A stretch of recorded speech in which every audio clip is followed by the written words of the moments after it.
Bien, estuvimos viendo en la clase anterior la parte de balance térmico, ¿sí? Recuerden que nosotros en instalaciones 2 lo que estamos viendo son todos los sistemas de acondicionamiento, digamos, de los edificios y de las viviendas, ¿sí? En la parte anterior, que es el trabajo práctico que están haciendo ustedes ahora, hablábamos de evaluar y ponerle un valor, digamos, a los distintos ambientes de una vivienda o de cualquier edificación que estemos analizando, para saber cuáles son las pérdidas de calor, ¿sí? Sabiendo nosotros cuáles son las pérdidas que va a tener ese ambiente, nosotros podemos saber qué es lo que necesitamos suministrar, ¿sí? De calefacción. Y en función de esos valores de suministro, después vamos a ir adoptando el sistema de calefacción más adecuado. Hoy nosotros vamos a hablar de los sistemas de calefacción de agua caliente, ¿sí? O sea, donde el elemento transmisor es el agua. Bien, acá hay una termografía. Para hablar un poquito de analizar, digamos, esa envolvente del edificio, con las termografías, que es una técnica para poder medir las temperaturas, ¿sí? Podemos captar con radiación infrarroja el espectro electromagnético, ¿sí? Con estas cámaras termográficas. Como resultado vamos a obtener esa foto que vimos recién. Entonces, conociendo el entorno, ¿sí? Y las características de las superficies termografiadas, vamos a poder convertir esa energía radiada detectada por la cámara en valores de temperatura.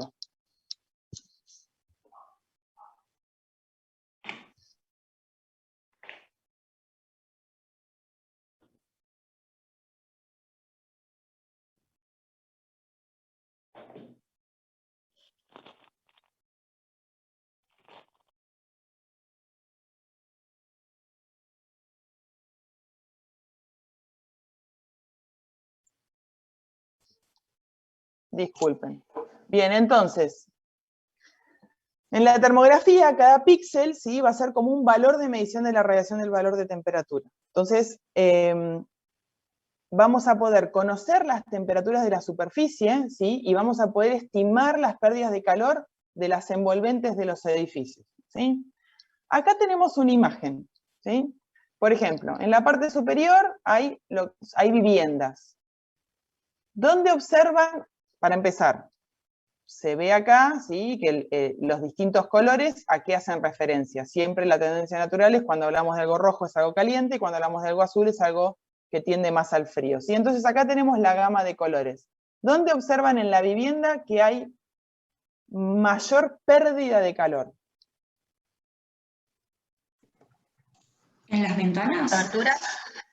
En las aberturas, ¿sí? Entonces, fíjense que las aberturas, aunque nosotros y ustedes como proyectistas nos encanta hacer ventanales enormes y todo vidriado y el adentro y el afuera, y es genial eso, pero también al momento de nosotros analizar esos ambientes, entonces tenemos que considerar que esas aberturas, ¿sí? Son uno de los lugares de mayor pérdida de calefacción, ¿sí?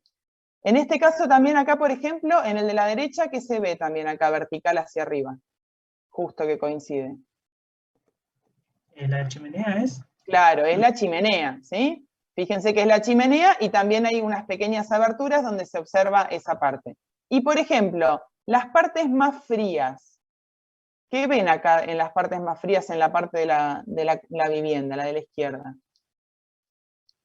La envolvente, digamos, de la vivienda. Sí, no es toda la envolvente. Fíjense que alrededor de las ventanas, por ejemplo, en esta cara de acá del frente, también tiene una cierta pérdida. Y acá, en el lado ciego, digamos, en esta pared ciega de la izquierda, justo coincide con la parte de la losa, ¿sí? Donde ustedes tienen la parte de suelo y ahí esa inercia de masa de la losa hace que tampoco por ahí se pierda demasiado, por eso se indica, se ve esa parte tan fría, ¿sí? Bueno, en un auto es más sencillo, ¿sí? En un auto la parte del motor es la que tiene la mayor temperatura, y todo el resto, digamos, claramente este auto que hicieron acá no está calefaccionado internamente, por eso los vidrios no marcan calor, ¿sí?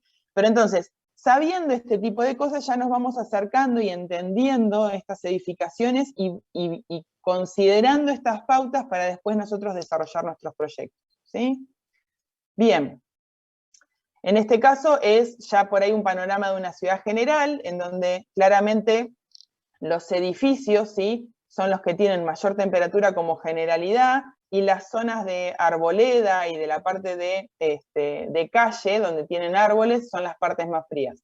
Esto también es muy importante en la parte urbanística, cuando hablamos de la temperatura ambiental y cómo nosotros, con el asfalto y con las veredas y con tanto cemento y concreto en las calles, nosotros generamos tanto calor en el verano, y cómo es importante la parte verde, ¿sí? Y acá otros ejemplos más, ¿sí?, de distintas situaciones. Bien, recuerden, ya vimos lo que es balance térmico y las pérdidas de calor. Ahora nos estamos adentrando en los sistemas de calefacción, ahora específicamente en los de agua caliente. Pero, ¿qué vamos a estar buscando como pautas generales cuando hablamos de los sistemas de calefacción? ¿Sí? Vamos a ir adentrándonos en lo que es términos utilizados en calefacción, de dónde viene ese calor, ¿sí? Ya estuvimos hablando un poco de lo que es el confort, ¿sí?, que es lo que estamos buscando con ese sistema de calefacción. Características favorables del envolvente, ¿sí?, entendiendo los materiales cómo trabajan, cuáles son beneficiosos y cuáles son, tienen desventajas respecto a pérdidas de calor, ¿sí?, y cómo utilizarlos de la mejor manera para poder obtener ese confort que necesitamos, ¿sí? Formas de generación de calor y su distribución. En los distintos sistemas de calefacción vamos a ir viendo cuáles son los elementos de generación y cómo se distribuyen y cómo después utilizarlos para aprovecharlos de la mejor manera en nuestros proyectos. Cálculo de la instalación y componentes, ¿sí?, el próximo trabajo práctico, que es de radiadores, vamos a poder calcular los distintos componentes. Más allá de que quizás no se dediquen a calcular todos los componentes el día de mañana, entender cómo es el cálculo nos ayuda también después a proyectar esas viviendas y esos sistemas de calefacción e incorporarlos en los diseños que nosotros estamos haciendo, ¿sí? Porque tiene que estar incorporado, o sea, siempre digo lo mismo. Está bueno que la casa sea bella estéticamente y funcional en cuanto a, por ejemplo, la comunicación con el entorno, pero también nosotros queremos estar confortables adentro, y para eso nosotros tenemos estas materias en donde hablamos de los sistemas de calefacción. Selección razonable entre los variados sistemas, ¿sí? Cada sistema va a tener su ventaja y su desventaja, y no siempre podemos utilizar la mejor, también por cuestiones económicas. Entonces, tenemos que, ustedes como profesionales tendrán que ir adoptando el sistema que mejor se adapte al proyecto y al cliente que ustedes tienen.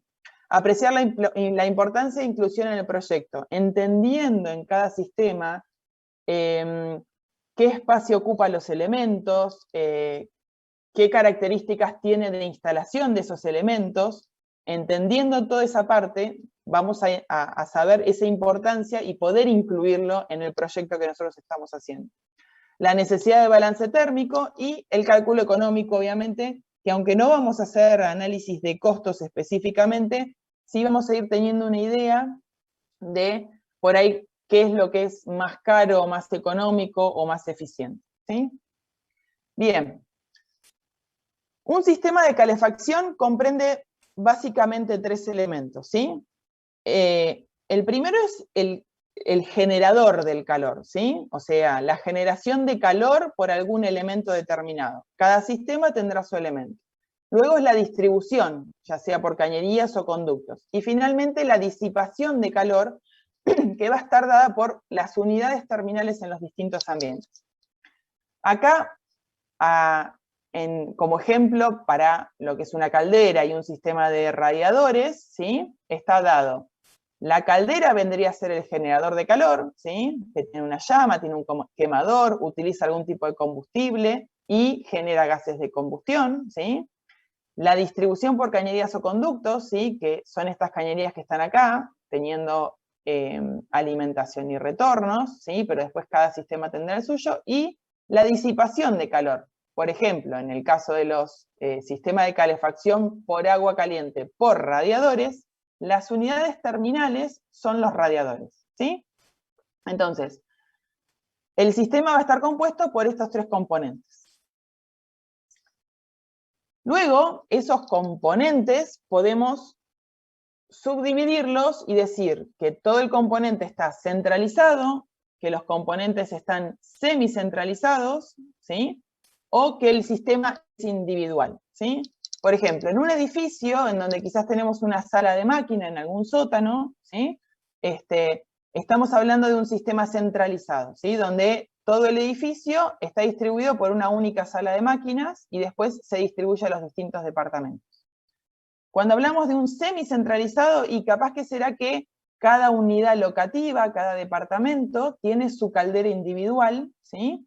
Entonces es semicentralizado. Pero bueno, el ingreso de combustible al edificio es general, ¿sí?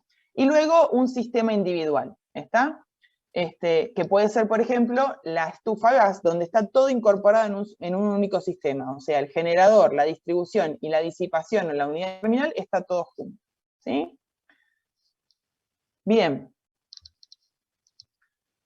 Respecto de cuáles son las ventajas del sistema centralizado con respecto al individual, el Quadri plantea estas ventajas que vemos acá, ¿sí? El centralizado tiene como mejores condiciones de funcionamiento, ¿sí? El calentamiento se produce parejo con mejor regulación general, ¿sí? Al estar centralizado el equipo, va a haber un calentamiento más parejo, digamos, y va a haber una regulación general de todo el edificio. Ocupan menos espacio total, aunque el equipo centralizado va a ser más grande, ¿sí? Si sumamos todos los equipos individuales, igualmente el centralizado va a ser menor a tener todos esos equipos individuales, digamos, en los distintos departamentos, ¿sí? Y habla sobre todo cuando el combustible no es gas y se debe proveer depósitos individuales. Hay algunos equipos que son petróleo. La instalación central es más económica en cuanto a costo de instalación, ¿sí? Hay un mejor rendimiento calórico porque la pérdida de los generadores de calor son menores, ¿sí? Tenemos un solo equipo que puede llegar a tener una pérdida de calor, ¿sí? Entonces es menor, digamos, esa pérdida. Mayor duración de los equipos porque van a ser más robustos y menor costo de funcionamiento y mantenimiento. Obviamente que tiene desventajas y hoy día la tendencia es a buscar el confort del cliente y una parte importante de esa desventaja es que no se puede regular el sistema a gusto de cada usuario, ¿sí? Yo creo que acá en Bahía no hay tantos, pero en Capital sí hay muchos edificios viejos que todavía tienen sistemas centralizados de calefacción, con lo cual normalmente la calefacción está bastante alta para conformar, digamos, al cliente que más calor requiere, y no necesariamente es muy confortable tener tanta calefacción, ¿sí? O al contrario, por faltas de suministro de gas, quizás está demasiado baja y uno no puede regular su departamento al gusto del usuario. Y no se asegura al usuario los reales costos de funcionamiento, claro. Quizás un departamento quisiera ahorrar costos y mantener la calefacción baja porque se siente a gusto igual, y tiene que igual pagar porque la calefacción esté alta en todo el edificio, ¿sí? Bien. Los sistemas de distribución del calor respecto al confort hidrotérmico. Ya habíamos hablado un poco del tema del confort en la clase pasada, ¿sí? Y ese confort va a responder a varios factores, ¿sí? Entre ellos son la temperatura ambiente y la curva de distribución de calor. Ahora vamos a ver algo de eso en la imagen siguiente. La temperatura media de radiación en el local, la velocidad del aire, ¿sí? Y la humedad relativa. Entonces, una óptima combinación de todo esto, ¿sí? Supone que el 95% de los individuos se encuentran confortables. ¿A qué se refiere esto? No vamos a conformar a todos los individuos de un ambiente. Por ejemplo, no sé, estamos en una sala de cine, ¿sí? Y en la sala de cine hay personas de 5 años, de 15 años, de 20 y de 60. Normalmente una persona bastante mayor tiene menor circulación, menor movimiento en el cuerpo y suele tener frío, entonces quizás esa persona no va a estar confortable a la misma temperatura que puede estar una persona más joven, ¿sí? Por eso, cuando hablamos de decir que una óptima combinación de estos factores supone que el 95% de esos individuos van a estar confortables. No podemos conformar a todos, pero tratamos de conformar a esa gran mayoría, ¿sí? Bien. Entonces, acá tenemos un gráfico, ¿sí? Acá este primer gráfico dice calefacción óptima teórica. ¿Interpretan cómo es el gráfico? ¿Qué es lo que está mostrando? ¿Qué dice acá arriba? Esto de acá arriba. Los grados centígrados. Exacto, ¿sí? Está marcando una línea de grados de temperatura, ¿sí? Iniciando como en el 0, 16, 20 y 24 grados, ¿sí? Entonces, esto es como un gráfico de doble entrada, ¿sí? Y acá en esta parte de acá, ¿qué sería esto? Esta vertical. ¿Qué marca? Las alturas de las personas.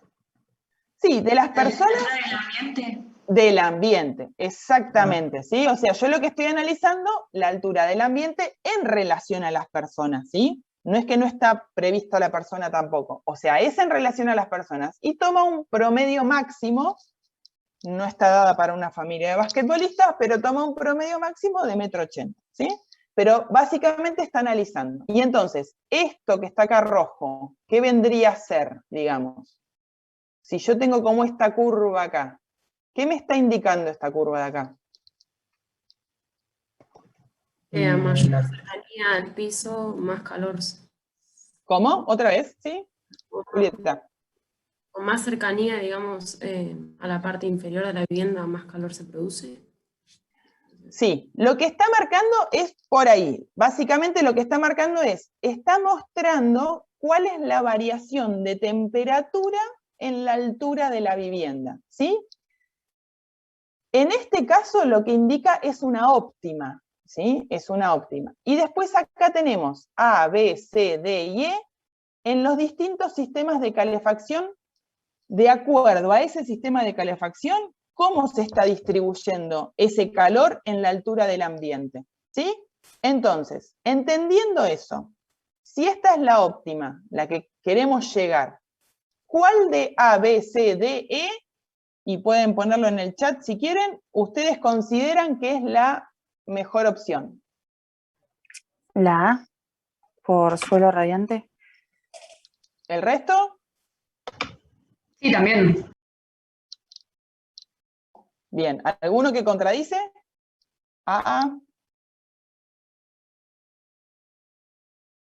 ¿Alguno tiene una opinión diferente? Bien, perfecto, ¿sí? Estamos buscando la A. ¿Por qué motivo? Porque se acerca a esta curva. ¿Y por qué esta curva es así? A y C, bien. No es mal lo que decís, Karina, porque en definitiva la C tampoco está tan terriblemente lejos si la comparamos con las otras, ¿sí? ¿Alguien sabe por qué esta curva es así? No, vamos a ir analizándolo ahora. Bien. Pero está bien. De este gráfico, lo que ustedes tienen que entender es, nosotros buscamos una calefacción óptima teórica, obviamente que es teórica y después hay un montón de cosas que no se pueden cumplir en la realidad, y cada sistema de calefacción tiene una tendencia, obviamente que también esto es estadístico, no es exactamente igual en cada ambiente, va a poder modificarse un poco según la dimensión del ambiente, según la ubicación de las aberturas, según el tamaño de los radiadores, o si tiene más uno o más de un radiador, o por ejemplo calefacción por tiro balanceado, si tiene más de un calefactor, ¿sí? ¿Está? Entonces, va a variar un poco, pero en general, en líneas generales, esto es lo que está comparando este gráfico, ¿sí? Bien. Para poder analizar los distintos sistemas y tratar de relacionar esos gráficos, tenemos que recordar, que ya habíamos hablado algo un poco en la clase pasada, lo que es radiación, ¿sí? Y convección. Entonces, decíamos que la radiación es la propiedad que tienen los cuerpos y objetos para emitir y absorber calor, ¿sí? Entonces, un cuerpo a una determinada temperatura va a emitir calor hacia otro, pero lo único que, o sea, no necesita un medio más que las ondas electromagnéticas son las que lo transmiten, ¿está? Se propaga a la velocidad de la luz y no necesita un medio material, ¿está? Entonces, ese flujo de calor emitido por radiación va a depender de las temperaturas absolutas del emisor y del receptor, y no de la diferencia, ¿sí? O sea, de la temperatura absoluta que está emitiendo el emisor y de la temperatura absoluta que va a tener el receptor, ¿sí? Y lo va a transmitir a través de ondas electromagnéticas. El caso de pisos, losas y techos radiantes, ¿sí? Que es el ejemplo gráfico que está puesto acá, tiene una mayor emisión por radiación, ¿sí? Un 60%, que por convección, que es solo un 40%. ¿Está? Diferente es los radiadores, por eso su nombre, que tienen mayor emisión tienen un poquito mayor de radiación, pero también bastante más de convección, ¿sí? Ahí hice confusión, pero básicamente es eso. Pero en losa radiante tienen un 60% de emisión total, es por radiación, ¿sí? Fíjense que tenemos abajo, este caso es un caso de piso radiante, ¿sí? Donde la radiación sube y genera como un movimiento, ¿sí? Envolvente hacia las paredes del ambiente. Por el otro lado tenemos la parte de convección, ¿sí? Los radiadores también emiten por radiación, pero en mayor parte por convección. El fluido caliente, debido a su menor peso, pierde densidad y asciende, mientras que el fluido frío desciende. ¿Está? En esa diferencia hace que se genere como un flujo por convección. El coeficiente de convección, que depende de las propiedades del flujo y de la naturaleza de movimiento de este, alrededor de la superficie considerada. Fíjense que en este caso, la unidad terminal, al ser un radiador, está como más concentrada, ¿sí? La emisión de calor, y entonces en el sistema por convección, ¿sí? El aire caliente asciende y el frío baja. Ese movimiento de aires hace que haya como, es quizás imperceptible, pero respecto a un sistema de calefacción por piso radiante, se siente como una leve brisa mayor, digamos, dentro del ambiente, ¿sí? Y estábamos hablando siempre en la anterior que la velocidad del aire también hace al confort de los ambientes. Entonces, eso también se tiene en cuenta. Esto de acá explica un poco por qué es esa curva óptima, digamos, de calor teórico que nosotros buscamos. El sistema de calefacción ideal que va a buscar que a la altura de los pies tengamos alrededor de 27 grados. Dice 10 debajo de la temperatura corporal. Recuerden que nuestra temperatura corporal, ahora que con el tema del COVID estamos todos con lo de la temperatura, tenemos que tener alrededor de 37 grados en circunstancias normales, ¿sí? Entonces, la altura de los pies debería ser alrededor de 27, ¿sí? En torno de los 20 debería estar hasta la altura de la cabeza, ¿sí? Y luego, cerca de 17 grados en la superficie del techo o en la parte superior. Por eso, ¿por qué los 17? Porque en la parte de la cabeza nosotros somos como más sensibles a la temperatura, ¿sí? Entonces, para poder tener una sensación de confort necesitamos que no sea tan alta la temperatura, ¿sí? Volvemos entonces a repetir el gráfico, ¿sí? Por eso es esta curva. Estamos buscando que en la zona de los pies se acerque a los 27, que en la zona media o del cuerpo estemos dentro de los 20 y tratar de tender en la parte superior a bajar a los 17. Por eso, por ejemplo, la calefacción por radiadores es bastante buena, aunque sea por arriba de la temperatura mayor, porque es más, o sea, es bastante por encima, digamos, de la altura de la cabeza, ¿sí? Pero, por ejemplo, en la calefacción por techo tiene bastante un pico arriba, ¿sí? Y la temperatura inferior en la parte de los pies es bastante menor. En cambio, la de radiadores tiene un poco más de temperatura en la zona de los pies, ¿sí? Por eso siempre se habla de el efecto de pies fríos cuando la calefacción viene por techo, ¿sí? Y bueno, y el caso de calefacción por aire en los sistemas centralizados y la del tiro balanceado, obviamente se intensifica también esta parte de los pies fríos y de que todo el calor vaya hacia arriba. Si ustedes, muchas casas, los que todavía viven en casas de calefacción por calefactores, fíjense que si ustedes tienen a veces un ventilador de techo, una costumbre muy habitual o en gente grande es, el ventilador tiene dos sentidos de movimiento, ¿sí? En un sentido de movimiento larga aire hacia abajo, y en el sentido opuesto de movimiento, que normalmente los ventiladores tienen la posibilidad de invertir el sentido de movimiento, larga aire hacia arriba.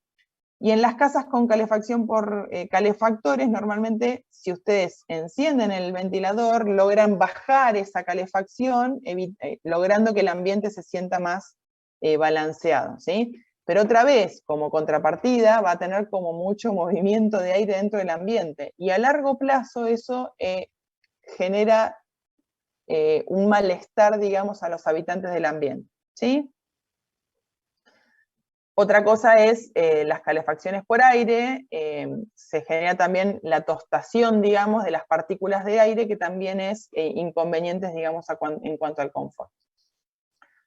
Bien, a continuación hablamos de lo que es el sistema de distribución, ¿sí?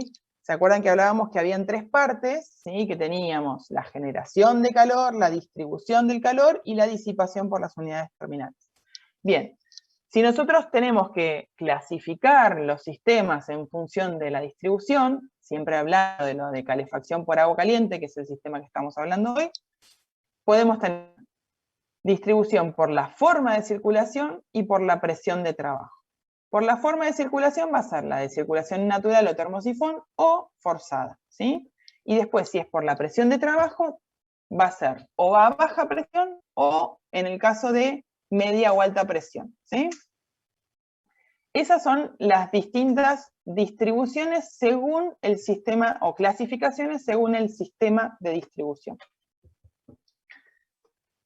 Bien, para entender esto, primero hablamos de la circulación natural, o termosifón, ¿sí?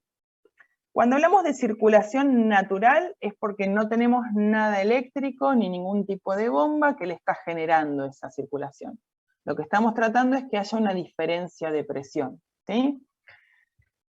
Para generar una diferencia de presión es como cuando hablamos de agua, también, si ustedes quieren que el agua se mueva de un lado al otro, ¿sí? ¿Qué hacen? Si tiran agua al piso y el piso está nivelado, el agua queda ahí, ¿sí? Pero si ustedes tiran agua al piso y el piso está desnivelado, hay una diferencia de altura entre un extremo y el otro, el agua se mueve.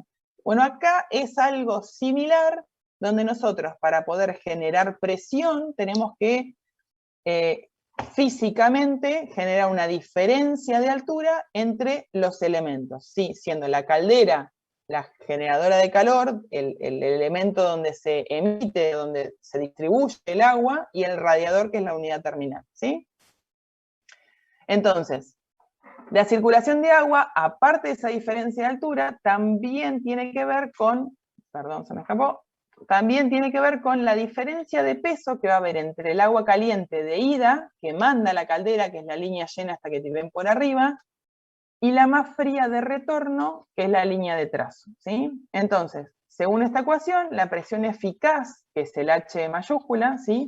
Va a estar dado por la diferencia de altura entre los elementos, por también la diferencia de densidades o pesos específicos de ese agua de alimentación y ese agua de retorno, ¿sí? Eso para que entiendan cómo funciona este sistema de circulación, ¿sí? Entonces, si nosotros tenemos esta situación y tenemos una vivienda, y yo tengo toda la vivienda es planta baja, ¿yo puedo adoptar este sistema por circulación natural? ¿Alguno? No, porque tenés que tener una diferencia entre la caldera y el radiador. Bien, ¿y cómo lo podría generar si la quisiera imponer a toda costa? ¿Qué puedo hacer? Un sótano. Un sótano, exacto, ¿sí? O elevar bastante la edificación para poder generar esa diferencia de altura, ¿sí? ¿Se entendió? O sea, necesitamos diferencia de altura, no es imposible. Si nosotros tenemos lugares inhóspitos donde por ahí queremos adoptar el sistema de radiadores y queremos utilizar, no tenemos energía eléctrica, o tenemos energía eléctrica pero no la suficiente para poder suministrar el sistema de calefacción, saben que hoy día estamos con el tema de los paneles solares, etc. Pero también tenemos que plantearnos que hay lugares donde no siempre hay sol, donde no podemos utilizarlo. Bueno, esta puede llegar a ser una solución donde se puede generar alejado, ¿sí?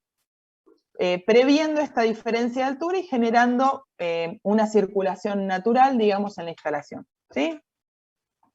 Obviamente que tiene sus limitaciones. La instalación no debe ser muy extensa en sentido horizontal.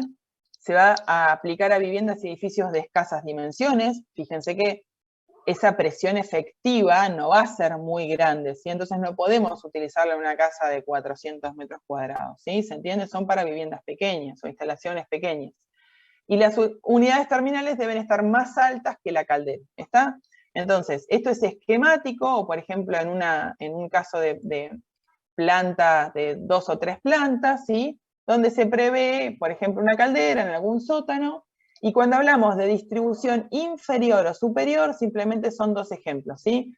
Distribución inferior significa que ya a partir del principio está alimentando las unidades terminales, ¿sí? Fíjense que la cañería recuerden, la cañería llena, vamos a ir insistiendo, ya después cuando trabajen en el trabajo práctico de radiadores lo van a interiorizar más, pero la línea llena es la de alimentación, la de salida de agua caliente, y siempre hablamos de la de trazos, de las de retorno, ¿está?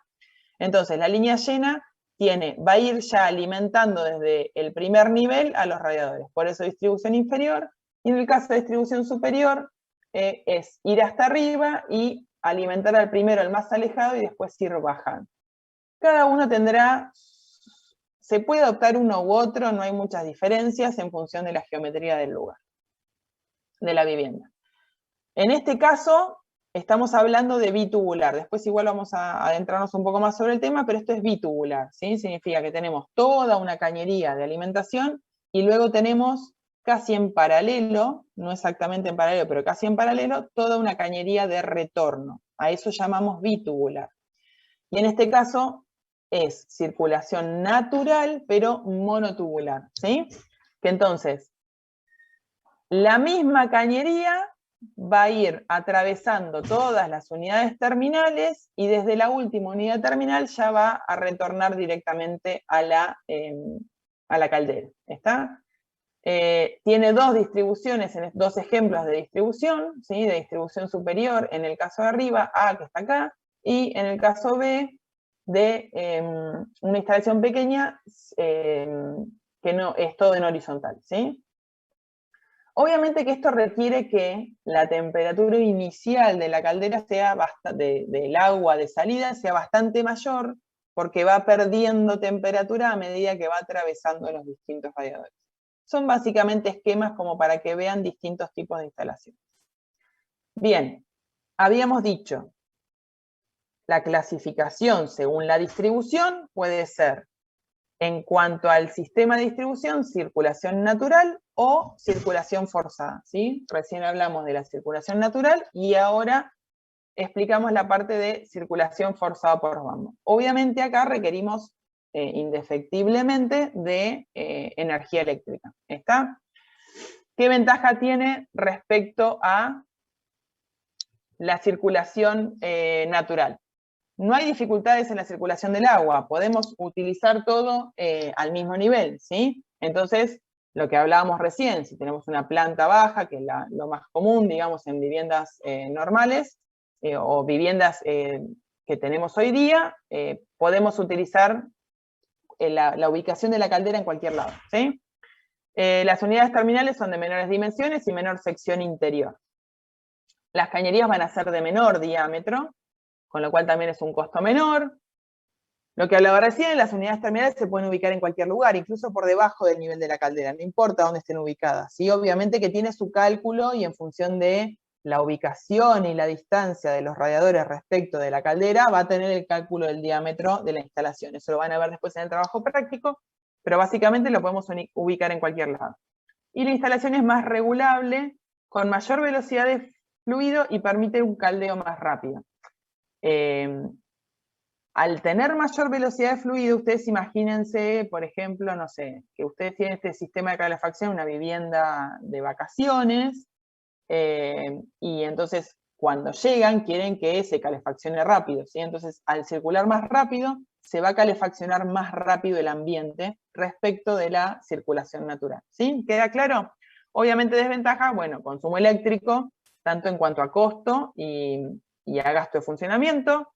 Se deben tomar los recaudos acústicos de la instalación, recién dijimos, la velocidad del fluido va a mayor velocidad, entonces esa mayor velocidad puede generar más ruido en la instalación. Y el funcionamiento depende de que exista energía eléctrica. No solo de que exista, sino de que sea suficiente, ¿sí? Porque si nosotros, por ejemplo, muchas viviendas de campo hoy todavía funcionan quizás no con energía solar, o porque la energía solar no es suficiente, con algún equipo, ¿sí? A nafta, y no necesariamente ese equipo tiene el tamaño suficiente como para suministrar energía, para una heladera, las luces, algún equipo de radio, lo que fuera, y también el sistema de calefacción. Por eso, no es solamente depende de que exista energía eléctrica, sino que esa energía eléctrica sea suficiente para ese suministro, ¿sí? Ustedes no se imaginen siempre los casos comunes de una ciudad donde tiene todas las instalaciones completas. Bien. Cuando hablamos de un sistema de calefacción, tenemos distintas, por agua, en el caso de ser radiadores, tenemos distintas partes intervinientes del sistema, ¿sí? Habíamos hablado que teníamos 3 elementos en ese sistema, ¿sí? El generador de calefacción, en este caso es la caldera, ¿sí?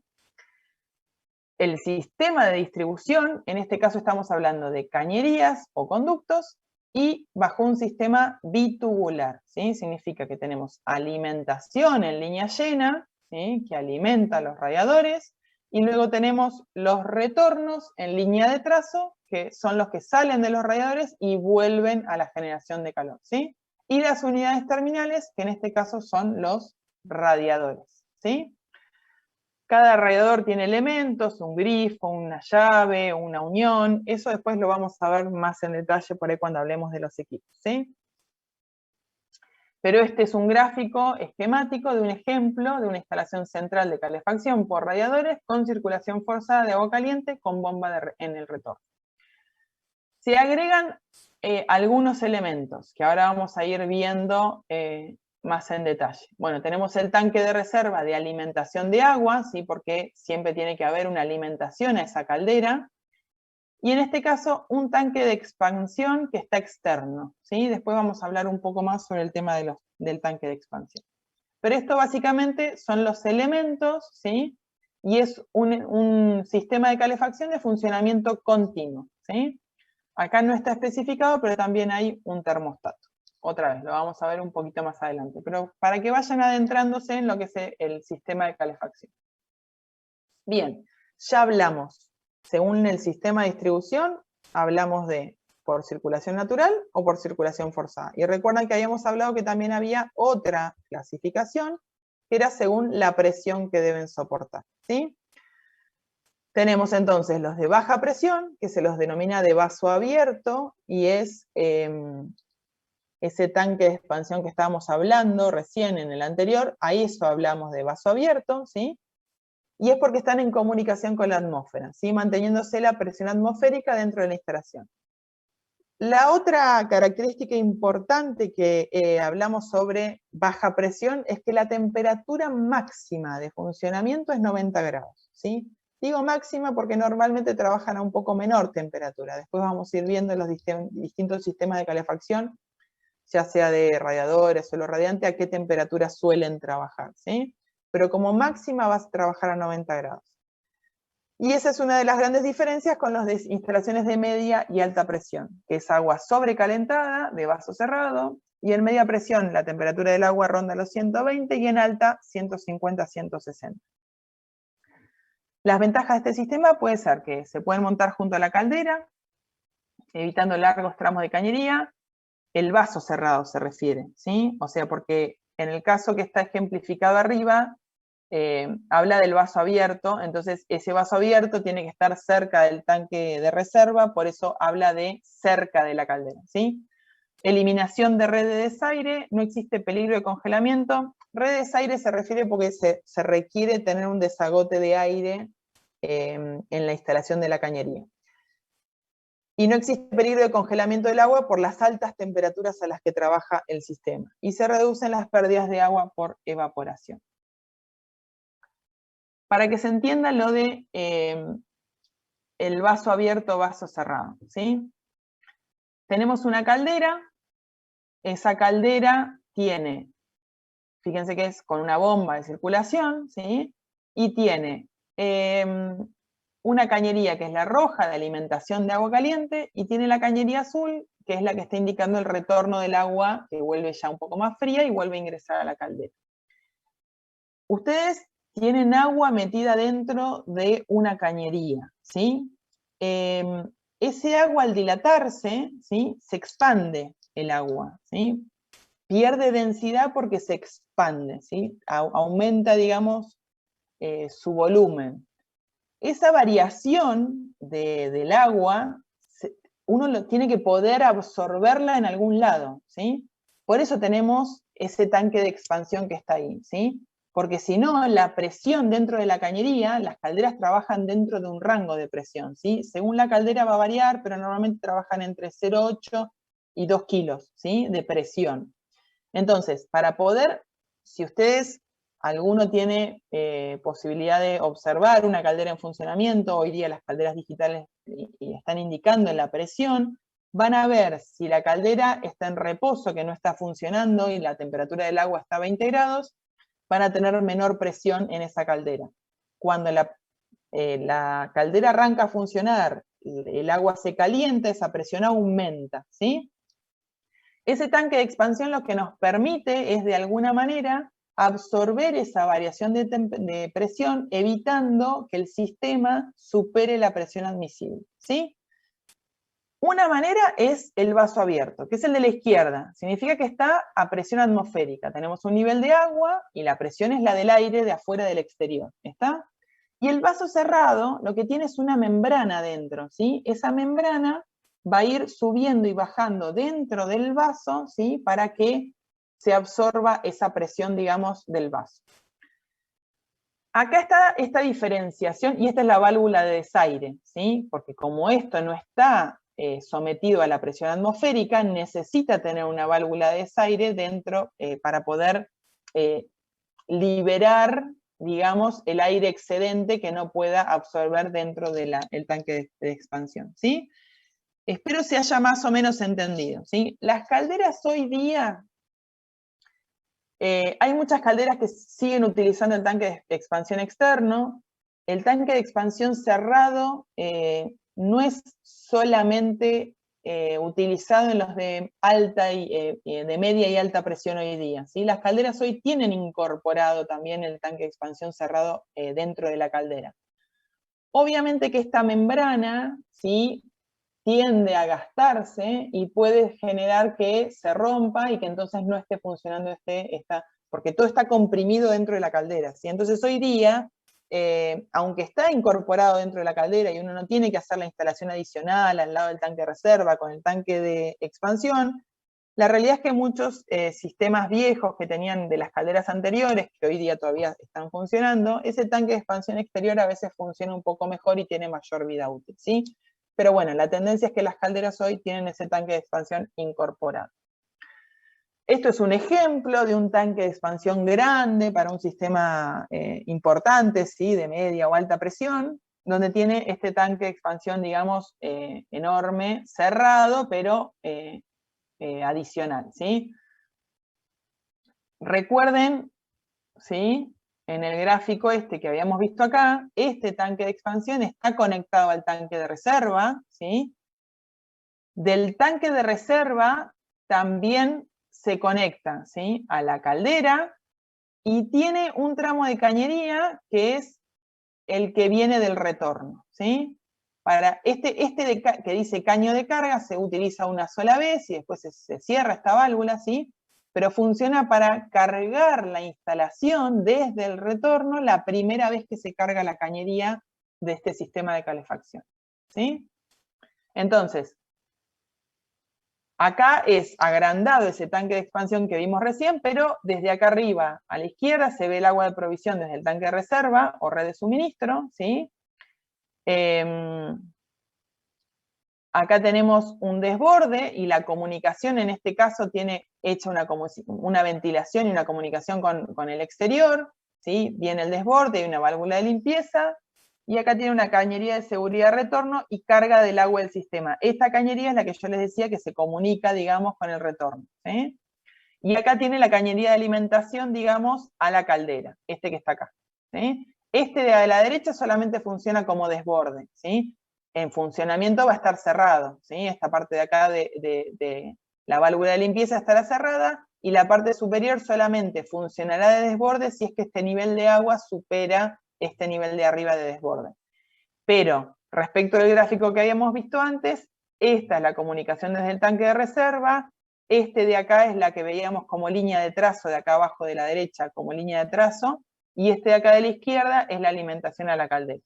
Yo estoy indicando con la flechita del mouse. ¿Ustedes la ven, la flechita del mouse? Capaz ni la están viendo. Sí, se ve. ¿Se ve? Ah, bueno, gracias, perdón. Si no estoy como loca acá indicando. Bien. Funciones del tanque de expansión. A ver si acá me olvidé algo. Bien, no, bueno, nada más me olvidé. Ese aumento de volumen puede ser de alrededor del 3%, ¿sí? Cuando hablamos de la temperatura del agua. En un sistema de calefacción de radiadores, ¿sí? ¿Qué dijimos? La temperatura máxima era 90, ¿sí? Normalmente están seteadas las calderas para trabajar a 80 como máximo, ¿sí? En la realidad. ¿Y cuál va a ser la temperatura? O sea, teniendo en cuenta la temperatura de confort que nosotros buscamos en las viviendas, ¿sí? ¿Cuál va a ser la temperatura mínima que puede estar el agua esa en el sistema?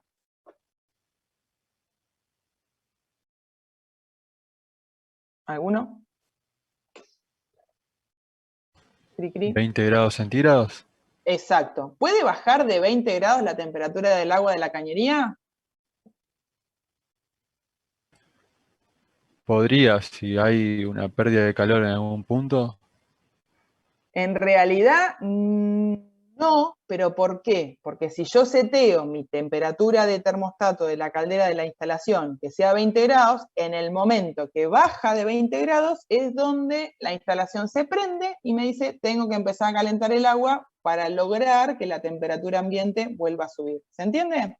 Entonces, esa temperatura del agua va a estar siempre entre 20 y 80. Estamos hablando de la temperatura del agua de la cañería. ¿Se entiende? Está bien igual lo que decís, pero se supone que si yo, cuando baja la temperatura del ambiente del agua, del ambiente, esa temperatura del agua también va a tender a bajar. Entonces, ahí es donde el termostato me va a decir, y no, tengo que volver a subir la temperatura, la tengo que calentar para lograr ese ambiente. Entonces, el agua de la cañería va a estar rondando siempre entre 20 y 80 grados, ¿sí? 80 porque es la que podría ser 90, alguna instalación si quieren la pueden setear a 90 grados, ¿sí? Pero se setea a 80 también porque temperaturas muy altas tienden a desgastar más la instalación, ¿sí? Y esa variación de temperatura puede generar un aumento de volumen del 3%. Por eso estamos teniendo este tanque de expansión, ¿sí? Para poder permitir ese aumento de presión y no dañar los elementos, ¿sí? Bien, entonces, ¿cuáles son las funciones del tanque? Mantener el nivel de agua de la instalación, permitir esa variación de volumen que hablamos recién para evitar roturas de la instalación, verifica si hay pérdidas no visibles en la instalación, sujetando el flotando y observando la variación del nivel. Eso es para el caso de ese tanque de expansión grande que vimos recién en una instalación enorme. Por ahí en una vivienda esto no lo van a tener como posibilidad. Elimina el aire-vapor por excesivo calentamiento del agua, ¿sí? Ese grafiquito que habíamos visto al principio, pero esto de acá a la derecha, ¿sí? Pero igualmente también las calderas hoy día que tienen el tanque de expansión incorporado tienen también una liberación que está seteada para poder hacer esa eliminación de aire-vapor. Y llenado de instalación en el arranque del sistema, ¿sí? Fíjense que acá habíamos visto que ese tanque de expansión exterior está comunicado con el tanque de reserva, que acá, bueno, ahora no está dibujado en este, pero porque tiene alimentación de agua, ¿sí? Y va para allá. Si nosotros tenemos una caldera donde el tanque de expansión está incorporado, entonces la alimentación de agua desde el tanque de reserva va directo a la caldera, ¿sí? Y el tanque de expansión lo tenemos adentro. Acá este caso es una situación donde el tanque de expansión es este chiquito a la izquierda, que está vinculado ahí al lado del tanque de reserva, ¿sí? Y es un ejemplo en una vivienda que tiene el tanque de expansión exterior, ¿sí? Esto que está acá en rojo es el tanque de expansión cerrado, ¿sí? Este gráfico que está acá, el 1 sería la caldera, el 5 de acá es para la liberación de vapor, y acá tenemos el elemento de alimentación, el 7 es el tanque de expansión, y acá tenemos el retorno, ¿sí? Es un ejemplo de los elementos del tanque de expansión cerrado.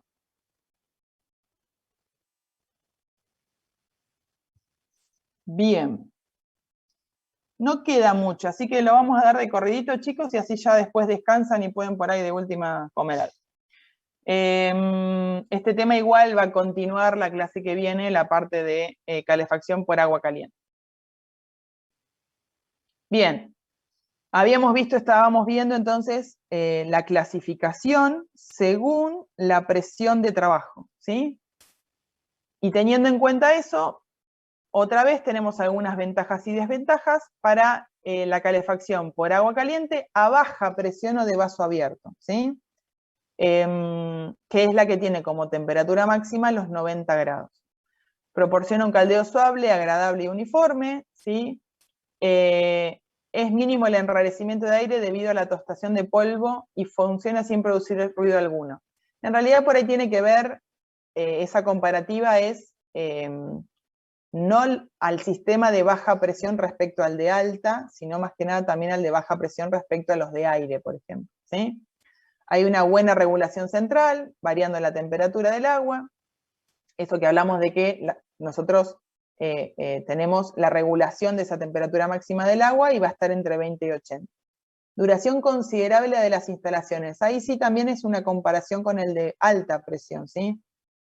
De media y alta presión. Como los otros sistemas trabajan a mucha temperatura, el desgaste de los elementos, los accesorios, la cañería que está a una presión mayor, hace que a largo plazo se tienda a desgastar más la instalación, ¿sí? Y requiera más mantenimiento. Cuando se trabaja a temperaturas inferiores, ¿sí? Nosotros tenemos menor desgaste, por eso hay una duración mayor de las instalaciones.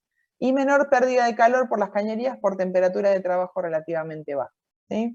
Como desventajas, peligro de congelación del agua en el caso de temperatura exterior muy baja. Otra vez, está dado para el ejemplo en que ese tanque de expansión está exterior, porque recuerden que tienen ese tanque de expansión afuera, con una cañería que se vincula hacia adentro, y entonces está expuesto a las temperaturas de congelaciones exteriores. Lentitud de puesta en régimen, sobre todo en sistemas por gravedad. Se acorta ese lapso con la bomba circuladora. Sí, si comparamos con uno que trabaja 120, 150 y 160, obviamente la puesta en régimen para lograr esa calefacción o ese confort interior va a ser menor en este que trabaja 90, 80, ¿sí? Pero tampoco es tan terrible. Sobrecalentamiento, más considerando que ahora se utilizan los radiadores de aluminio y ya no se usan tanto los radiadores de fundición. Después, cuando hablemos de esos elementos, vamos a charlar un poco más sobre el tema. Y sobrecalentamiento por calor remanente en los radiadores al cesar la producción de calor, más o menos, o sea, queda un calor remanente y se producen pérdidas de agua. Si se producen pérdidas de agua, se originan perjuicios en el edificio. Eso también, otra vez, hablando del sistema de calefacción por agua respecto de otros tipos de sistema de calefacción, ¿sí? Bien. Y acá una clasificación respecto a la distribución de la cañería, ¿sí? En este caso, ya algo le había comentado antes, era o bitubular o monotubular, ¿está? Entonces, si hablamos de bitubular, es desde la caldera, sale la cañería de alimentación, va alimentando los distintos radiadores o unidades terminales, y después desde los radiadores va volviendo la cañería de retorno, que es la de trazo, ¿sí? Pero va siendo individual de cada una de las unidades. Si hablamos de monotubular, es una única cañería que alimenta y retorna, ¿sí? Y como ya les anticipé antes, ¿qué significa? Yo acá voy teniendo una pérdida de temperatura, ¿sí? Pero en definitiva, fíjense que la cañería que está alimentando viene con la temperatura de salida, digamos, de la caldera. Más allá de que acá, cuando llega al segundo, al tercero y al cuarto radiador, baje un poco la temperatura, ¿sí? Pero en general va teniendo, digamos, una vinculación más directa con la cañería de alimentación. Al hacerlo monotubular, yo tengo que inmediatamente después tener el retorno del agua. Entonces ya en este tramo de acá, ya se está mezclando la cañería de alimentación, o sea, el agua de alimentación que está a temperatura de 80, 90 grados, y ya se está mezclando con la salida de agua fría, con lo cual este ya está recibiendo a menor temperatura. Por eso requiere que quizás este trabaje a mayor temperatura de salida, ¿sí? Quizás tengamos que llevarlo al extremo de los 90 grados de la caldera para poder llegar, digamos, al confort. Y las cañerías van a ser de mayor diámetro, generando también quizás lo que nos ahorramos en tramo de cañería, pero también son cañerías de diámetro mayor. Hoy la tendencia es utilizar el bitubular, ¿sí? Pero no significa que no se pueda utilizar este sistema también, ¿sí? Pero el más usual de utilización hoy día es el bitubular. Y tenemos el ejemplo, como habíamos visto antes, en el caso de la bitubular, que puede ser de distribución superior o distribución inferior, por ejemplo, para el caso de distribución natural. Y acá hablamos de sistemas de retorno compensado. No vamos a hablar en detalle de cada uno de los sistemas, simplemente que entiendan a qué se refiere con retorno compensado. Nosotros, lo que se trata es que el recorrido de alimentación de la cañería sea igual al recorrido de retorno, ¿sí? Esto lo que hace es que haya una mayor uniformidad de marcha del agua, se compensan mejores las presiones en cada circuito, pero obviamente tiene mayor cantidad de metros de cañería, ¿sí? Y como retorno compensado hay distintas distribuciones que están ejemplificadas acá.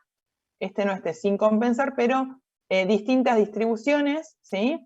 Donde pueden ver, se agregan metros de cañería, digamos, al retorno para poder equilibrarlo con la cañería de alimentación. ¿Está? Fíjense en el anterior. Si ustedes observan, después van a ver que los radiadores, según el modelo, tienen una cierta altura. Si esto está por ahí ejemplificado un poquito separado, pero normalmente esta cañería de alimentación y de retorno van casi pegadas, ¿sí? En el albañal o en el contrapiso donde lo estemos ejecutando. Entonces ya, por cada radiador, fíjense que nosotros tenemos que ingresar en la parte superior del radiador y nosotros salimos de la parte inferior. Esto está dibujado como visto de frente, pero esto en la realidad en 3 dimensiones, estas dos cañerías van en paralelo y la diferencia entre este y este es básicamente la altura del radiador. Entonces, por cada radiador ya tengo por lo menos 50-60 centímetros de cañería de diferencia, ¿sí? O sea que va a ser más corto, digamos, el tramo de cañería al retorno que el de ida. Lo que busca el sistema de retorno compensado es agregar cañería, alejar esa cañería de retorno para que sea más equilibrado. Tiene sus ventajas, no se hace por también una cuestión de que si tenemos que alejar, digamos, la cañería de retorno, quizás no queda en el mismo albañal, después vamos a ver un poco el tema de los albañales o de la ubicación de esa cañería, del hueco que le hacemos en el contrapiso, y se tiende a utilizar, digamos, no se usa, digamos, lo que es el retorno compensado, pero tiene esas ciertas ventajas de que tiene mayor uniformidad de marcha y se compensan un poco las presiones, ¿sí? Bien, por hoy vamos a cortar acá.